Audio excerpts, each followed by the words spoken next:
an exclusive club in World Rugby with only 4 members. Dan Carter's in it, Richie McCaw's in it, Beauden Barrett's in it, and now a farm boy from Malmesbury just joined them. But here's what nobody's talking about.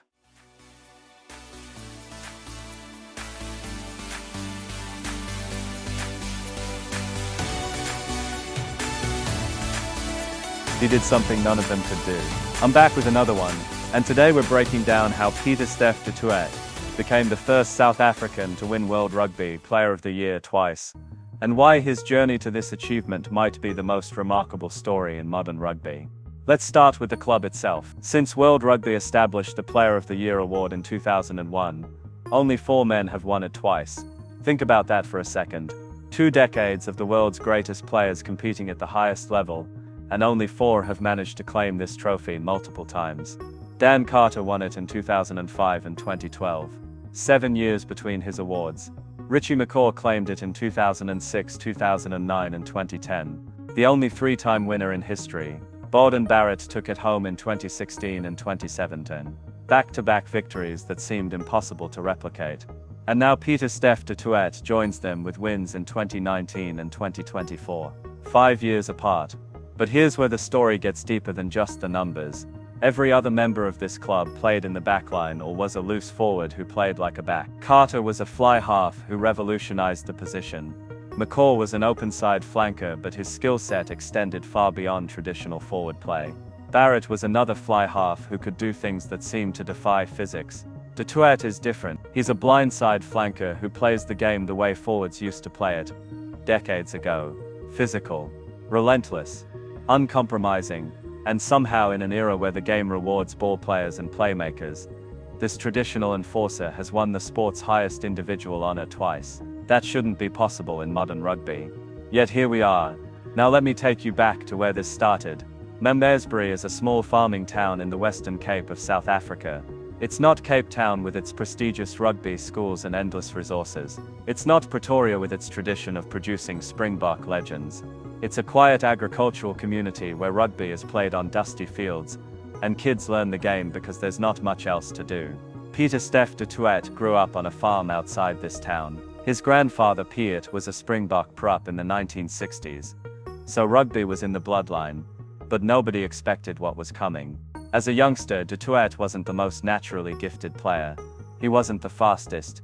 He wasn't the biggest. What he had was something coaches noticed but couldn't quite quantify.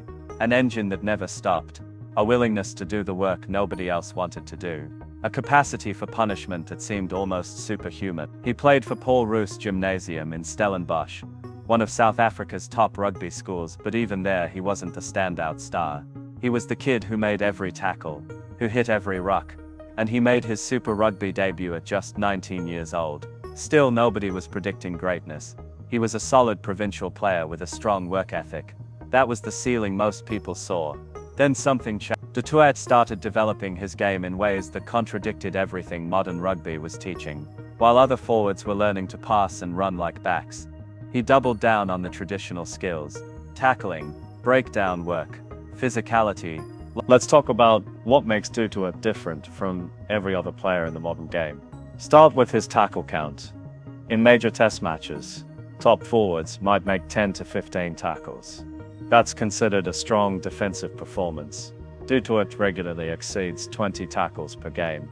In the 2023 World Cup final, he made 28 tackles.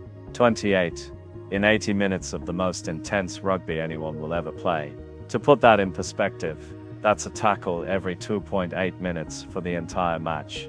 No breaks, no rest, just constant defensive output. Now add his work at the breakdown. Modern rugby analysts track something called breakdown involvements. How many times a player impacts a ruck, either defensively or offensively. Elite forwards average around 12 to 15 per game. Du Toit averages over 25. He's at virtually every breakdown, either securing possession for his team or disrupting the opposition. His conditioning allows him to maintain this pace for the full 80 minutes, while most players need rotation and rest periods. Then there's his line-out work. He's not the tallest forward, standing at 1.99 meters, but his timing and athleticism make him one of the most reliable line-out options in world rugby. Opposing teams can't ignore him in the air. which creates opportunities for his teammates. He's equally effective on defense, disrupting opposition line-out ball and forcing errors. What emerges from all this data is a picture of a player who simply does more than everyone else. More tackles, more breakdowns, more line-out work, more minutes played. The cumulative effect is overwhelming. When Pieter-Steph Du Toit is on the field, the opposition has to account for him constantly. He's never not a factor. He's never taking a play off. He's never conserving energy for later. He's always there, always working, always impacting the game, and somehow he sustains this for entire seasons without breaking down. Now, here's what makes the story even more compelling. Du Toit represents something that South African rugby thought it might have lost. For years, the narrative around the Springboks was that they needed to modernize, play more like New Zealand with their running rugby, play more like France with their creative attacks, play more like Ireland with their structured precision. The traditional South African style of massive forwards dominating physically was considered outdated. Then coaches like Rassie Erasmus and Jacques Nienaber came along and said something revolutionary. What if we just do what we do better than anyone else can stop it? What if instead of trying to play like other teams, we perfect our strengths? What if we find players who embody the traditional values and build around them? Pieter-Steph Du Toit became the perfect expression of that philosophy. He's not trying to be Dan Carter. He's not trying to be Beauden Barrett. He's being the absolute best version of what a South African forward can be.